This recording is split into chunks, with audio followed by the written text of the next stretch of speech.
آج کل سعودی عرب کا شمار دنیا کی امیر ترین ملکوں میں ہوتا ہے۔ کبھی یہ بھی غربت کی لکیر سے نیچے زندگی بسر کرتے تھے۔ آئیے جانیں کہ سعودی نے غربت سے نکل کر کیسے ترقی کی اور کیسے دنیا کی 10 امیر ترین ملکوں میں شمار ہوئے۔ world360.com کے معزز سامعین السلام علیکم۔ سعودی عرب میں تیل۔ سعودی عرب میں تیل 1930 کی دہائی میں دریافت ہوا تھا اور 1938 سے اس سے پیداوار شروع ہو گئی تھی۔ تقریباً 95 برس قبل یعنی 11 جنوری 1926 کو مملکت سعودیہ قیام عمل میں آیا تھا۔ سعودی عرب کی معیشت کی پھیلاؤ اور وہاں موجود تیل کی دولت کا احاطہ کرتی ہے۔ سب سے پہلے 2 سال دنیا میں پہلی بار تیل کے لیے کہاں ڈرل گیا تھا، اور دوسرا یہ کہ عالمی تخمینوں کے مطابق کس ملک کے پاس خام تیل کے سب سے زیادہ ذخائر موجود ہیں۔ اگر آپ نے ان میں سے کسی بھی سوال کا جواب سعودی عرب دیا تو آپ غلط ہے۔ سب سے پہلے تیل 4ویں صدی میں چین میں ڈرل کیا گیا تھا۔ اس ڈرلنگ کے لیے کوئی مشینیں موجود نہیں تھے، اس لیے ایسا لمبے بانسوں کی مدد سے کیا گیا اور کالے رنگ کا چپکنے والا مادہ نکلا گیا جو بعد میں ایندھن کے طور پر استعمال ہوا۔ تیل برآمد کرنے والے ممالک کی تنظیم اوپیک کے مطابق اس کے ممبران ممالک میں 2018 کے اختتام تک اعداد و شمار کے مطابق سب سے زیادہ خام تیل کے ذخائر لاطینی امریکہ کے ملک وینزویلا کے پاس ہے، جبکہ دوسرا اور تیسرا نمبر بلا ترتیب سعودی عرب اور ایران کا ہے۔ وینزویلا کے پاس 302.81 بلین بیرل تیل کے ذخائر ہے، جبکہ سعودی عرب کے پاس یہ ذخائر 267.3 بلین بیرل ہے۔ ایران 155.60 بلین بیرل کے ساتھ تیسرے اور عراق 145.2 بلین بیرل کے ساتھ چوتھے نمبر پر ہے۔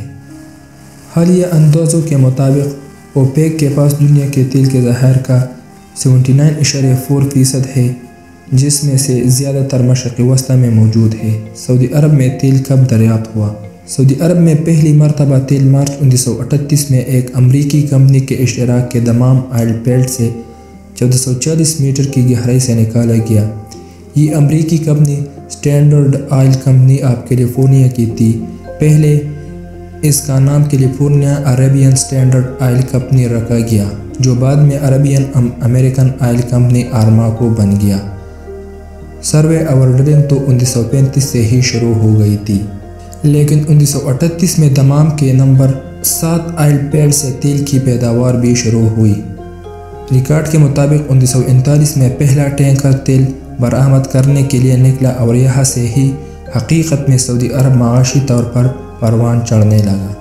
آرامکو فار کنٹرول اور شاہ فیصل 23 ستمبر 1932 کو سعودی عرب قیام میں آیا تھا اور شاہ عبدالعزیز اس کے پہلے بادشاہ بنے۔ تیل کی دریافت کے وقت عبدالعزیز ہی سعودی عرب کے فرمان روا تھے۔ 1953 میں ان کے انتقال کے بعد شاہ سعود بادشاہ بنے۔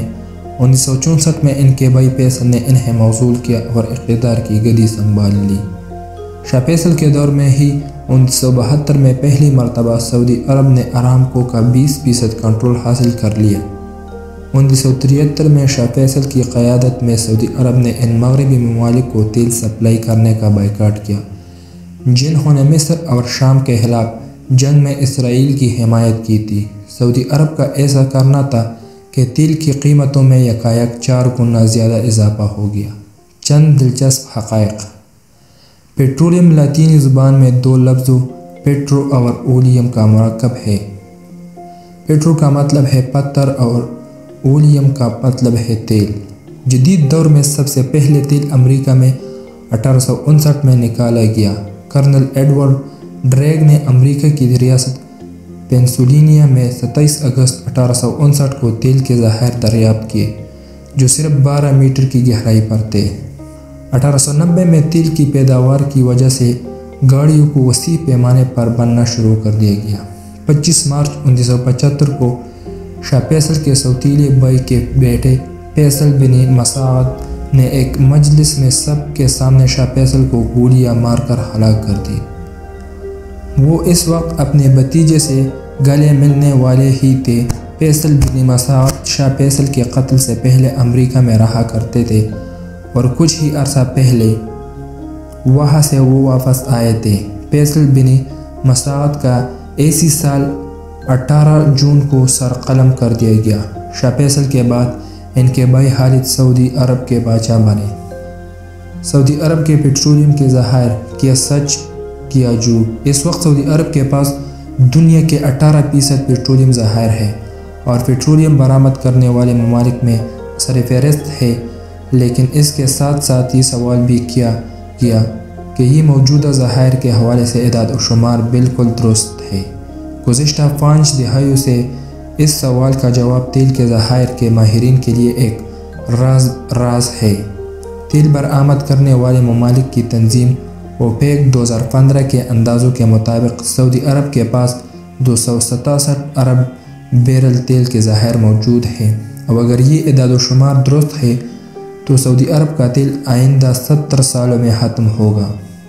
اس حساب کے لیے اوسطاً روزانہ 12 لاکھ بیرل کے استعمال کا اندازہ لگایا گیا ہے۔ تاہم سعودی سرکاری اعداد و شمار کے بارے میں شکوک موجود ہے۔ اس کی وجہ یہ ہے کہ 1987 میں سعودی عرب نے اپنے ذخائر کی تعداد کے بارے میں کہا تھا کہ وہ 170 ارب بیرل ہے، تاہم 1989 میں انہوں نے اس تخمینے کی تعداد بڑھا کر 260 ارب بیرل کر دی تھی۔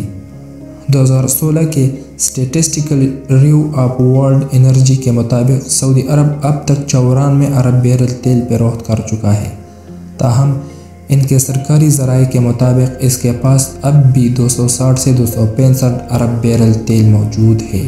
اگر حکومتی اطلاعات درست ہے تو اس کا مطلب ہے کہ یا تو سعودی عرب نے تیل کے نئے ذخائر دریافت کیے ہیں یا پھر انہوں نے موجودہ ذخائر کا دوبارہ جائزہ لے کر انہیں تبدیل کر دیا ہے۔ ذخائر میں اضافے کا مطلب یہ ہو سکتا ہے کہ جن ٹھکانوں سے تیل برآمد ہو رہا ہے وہ ہے اور تیل نکل آیا ہے یا وہ قومیں پھر سے بڑھ گئی ہے۔ سعودی عرب میں 1936 سے 1970 کے درمیان تیل کے بے شمار ذخائر دریافت ہوئے، اس کے بعد قدری نئی دریافتیں نہیں ہوئی۔ مسئلہ یہ ہے کہ جہاں جہاں تیل کی پیداوار ہو رہی ہے اس کی تفصیلات یا ذخائر کے بارے میں حکومت ہر بات خفیہ رکھتی ہے اور اس کی تفصیل کچھ ہی لوگوں کو معلوم ہوتی ہے۔ ایسے میں کسی بھی بات کی تصدیق کرنا مشکل ہے۔ ماہرین بھی یہ بات یقین سے نہیں بتا سکتے کہ سعودی عرب میں تیل کی پیداوار کب ہوئی۔ تیل کے ذخائر کا تخمینہ لگانے کے ایک طریقہ یہ ہے کہ یہ اس بات کا اندازہ لگایا جائے کہ پیداوار شروع ہونے سے پہلے کتنے ذخائر موجود تھے۔ اس اندازے کو OOIP کہا جاتا ہے۔ 1970 کی دہائی میں اس بات پر اتفاق رائے موجود تھا کہ سعودی عرب میں 530 ارب بیرل OOIP موجود تھی۔ سعودی OOIP کے بارے میں معلومات سعودی عرب اور امریکہ کے مشترکہ آئل کمپنی ارامکو کے لیے امریکی سینٹ کی کمیٹی برائے عالمی معاشی پالیسی نے دی تھی۔ سعودی عرب امریکہ کی کمپنی ارامکو نے 1970 کی دہائی کے آخری سالوں میں سعودی عرب کے تیل کے مستند ذخائر 110 ارب بیرل بتاتے تھے۔ اس کے ساتھ ہی مستقبل اور ممکنہ ذخائر کو بلا ترتیب 178 ارب بیرل اور 248 ارب بیرل بتایا تھا۔ سعودی ارامکو کتنا پیسہ بناتی ہے؟ 2019 کے پہلے نصف میں ارامکو نے 46.9 ارب ڈالر کا منافع کیا ہے، جو کہ گزشتہ سال سے 12% کم ہے۔ سعودی ارامکو کی اقتصادی رپورٹ کے مطابق کمپنی پبلک میں مزید شیئرز بھیجنا چاہتی ہے۔ ولی عہد محمد بن سلمان نے پہلے ہی اعلان کر رکھا ہے کہ وہ ارامکو کے 5% شیئر لسٹ کرنا چاہتے ہیں۔ ارامکو کے CEO امین ناصر نے بھی اس بارے میں کہا ہے کہ وہ جلد ہی ریاض کی اسٹاک ایکسچینج میں کمپنی کے شیئرز لسٹ کریں گے۔ ماہرین کے مطابق ارامکو کی لسٹنگ کی بنیادی وجہ ولی عہد محمد بن سلمان کا وہ منصوبہ ہے جس کے تحت سعودی عرب کی معیشت کا انحصار تیل پر کم کر کے اسے وسیع بنیادوں پر پھیلا جائے گا۔ اسے 2030 ویژن کہا جا رہا ہے اور سعودی عرب میں اس پر تیزی سے کام ہو رہا ہے۔ سعودی عرب اپنے قیام سے ہی تیل کی معیشت پر انحصار کرتا رہا ہے۔ اب دیکھنا یہ ہے کہ کیا 20 لاکھ مربع کلومیٹر رقبے پر محیط یہ 3 کروڑ 30 لاکھ کی آبادی والا ملک، جس میں سے 70 لاکھ صرف درحکومت ریاض میں رہتے ہیں، کیا سعودی عرب کے عوام اپنا رہن سہن ان لوگوں کی طرح کر پائے گے جن کا تعلق تیل کے انحصار کے بغیر معیشتوں والے ممالک سے ہے؟ لیکن ان سب کے لیے خطے میں امن و استحکام بہت ضروری ہے، اور موجودہ حالات میں یہ مشکل دکھائی دیتا ہے۔ دوستو، سعودی عرب کی معیشت پر مکمل یہ ڈاکومنٹری آپ کو کیسی لگی؟ اپنے رائے کا اظہار کمنٹ باکس میں لازمی کیجیے، اور چینل کو سبسکرائب کیجیے تاکہ تمام آنے والی ویڈیو کو نوٹیفیکیشن آپ کو بر وقت مل سکے۔